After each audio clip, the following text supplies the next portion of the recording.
When I see him, he gives me inspiration, to be honest. A lot of people make fun of him. I don't know. I just think he's ridiculous. A lot of people don't want to hear what he has to say. I think he's really weird that I just ignore him. He spends every day of his life sitting out there I don't preaching know about much about him. I just walked past him. I haven't He's pretty really pushy, stuck around to listen be honest. to like a People whole go to speech or church for anything. their But choosing. He's kind of bringing I church. just think he's annoying, but he's like a fixture on campus.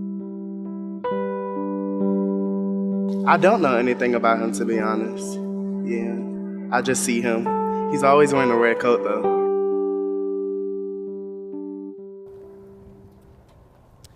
If you think you might be heading towards heaven, well, these days you're probably wrong. But if you think you might be heading towards heaven, you just got to wait your turn. All those heading towards hell get the first shot at it.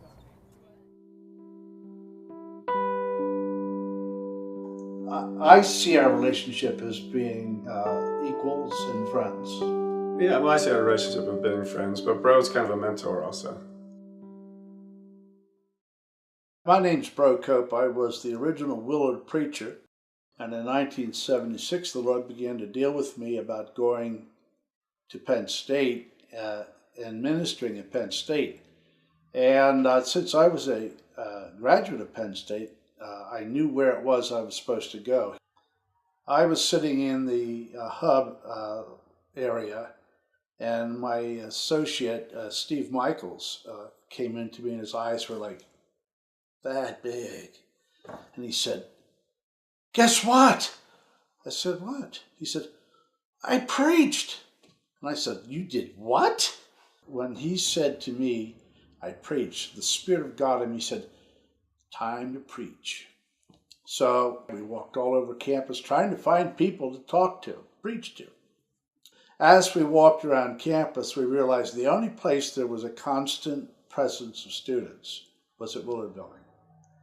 And so that became like our Mecca. And mainly because there was a pre-built crowd. We didn't have to try and gather anybody. And the reaction of the crowd was exceedingly violent. Assaults, being spat upon, smacked in the face with pies. We were just trying to get people stirred up, get people to pray, get people to have this vision that God would send an outpouring and have a revival at Penn State. Well, by the time I hit college, I was just wondering, well, why did I exist? What was the purpose of life? And I realized that the answer to that lied in whether or not there was a God. Bro was preaching in front of Willard, and so I would go and listen to him. And at the time, I was doing a lot of partying, a lot of drugs, a lot of alcohol, not really going to class.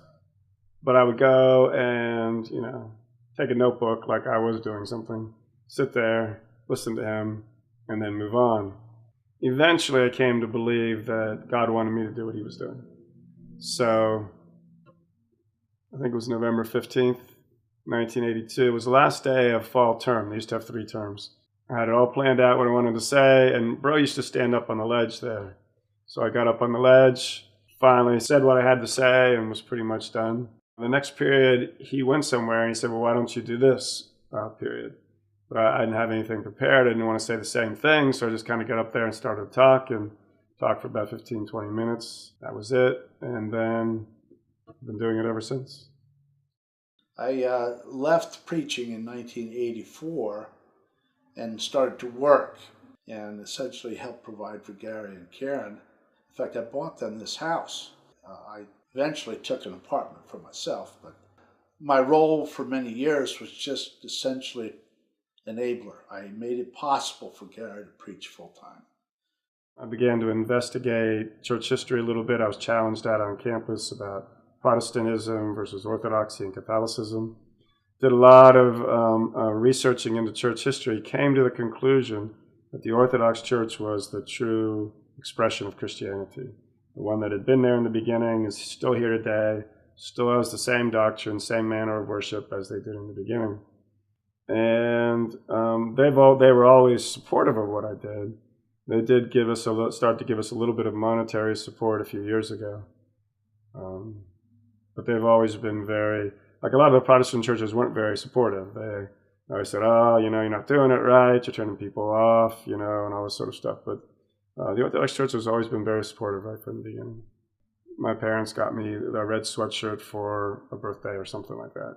And I started to wear it out there, and for whatever reason, began to be known by it, And so I figured, well, I'll just go with it.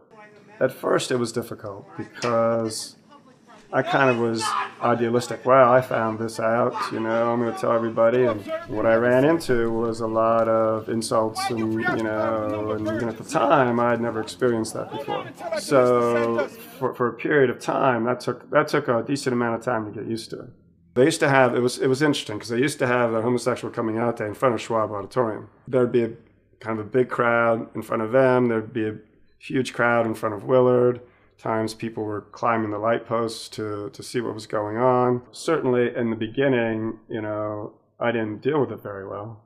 I think I had some probably anger and resentment, and because of that, I had to learn to let it go, forgive, that sort of stuff. I kind of believe that it was God who led me into it. And so I kind of believe that he has ways of leading me out of it. So my plan at the moment is just to continue to get up in the morning and go out until something happens which makes it clear that that's no longer what God would want me to do. And I think he's got ways of showing me that.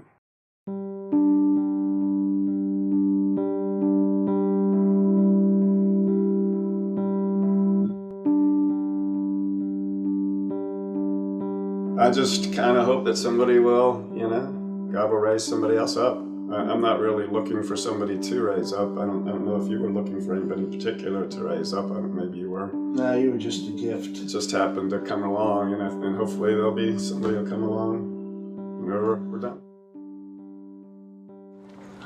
Getting laid for natty lights, a little bit like a prostitute charging $1.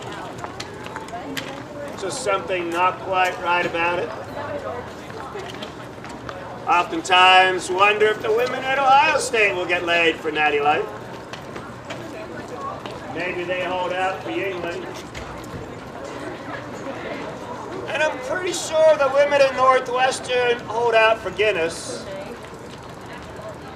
I mean, it is a little bit more expensive school. Guys have a little bit more money.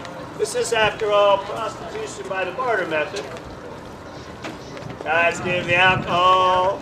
Women give the sex. Everybody goes home disease-ridden and/or pregnant.